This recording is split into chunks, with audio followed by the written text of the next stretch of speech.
If you're like me and you don't like wasting time speedrunning Batman Arkham Knight, there is something that will make your speedrunning 10 times more easier. This is called grapple cancelling, and what this essentially does is make gliding 10 times more faster and a lot easier, especially at the start of the game when your grapple boost is only one charge. Now to pull this off, you have to grapple onto a ledge, and then when you are about halfway in, you have to then press your exit button to then shoot Batman a lot faster into the air, increasing his gliding speed, and this also helps Batman get around the map a lot quicker, especially if there is a destination that's like really far away from you and you want to get to that point as quick as you can. Going on to the Panessa Studios concept art in the main menu, you can actually find Clayface hanging off the top of a building. But what's really strange though, is below the Panessa Studios there is actually weird traces of clay just randomly in the secret room, instantly hinting to us players that Clayface was about to have a bigger involvement in the storyline,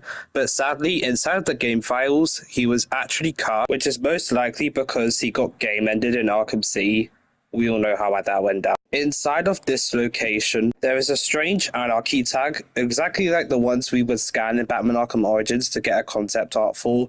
Sadly, when you scan it though, nothing happens. I just hope that the game actually had something in store for us for Anarchy and what happened in this story, but no one knows from here because maybe he got eaten by Killer Croc, as I'm guessing. Here is a speedrunning trick that I've only just started using in Batman Arkham Knight just now. So at the start of the game, when you have rescued Poison Ivy, AR challenges will now have been unlocked, where the first one is Weapon Energy Diagnostics. Now instead of playing the challenge like a normal person, you can actually just abort the challenge completely and skip ahead into the main objective when you'll have to take out tanks surrounding Panessa Studios. I really wish I'd known this for a while, but the time it took me to actually know this trick actually exists is just diabolical, and it would have been a lot faster if I actually know this trick for a long time.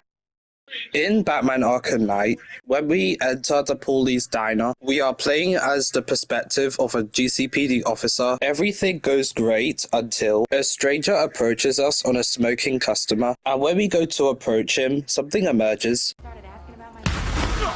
Then we are left in a nightmare in which we have to either shoot the customers or leave them alone. Whatever you decided to do at the start of the story will actually depict on what's going to happen to the officer later on in the game. Yep, poor bastard. He ain't gonna be able to live with himself when he finds out what he did in that diner. He's gonna lose his badge for sure. Owens is a good cop, lives for the job. He don't deserve this. Fernandez, it's Gordon. God knows how we got out without shooting anyone. The people in that diner tore each other apart. Is it just me?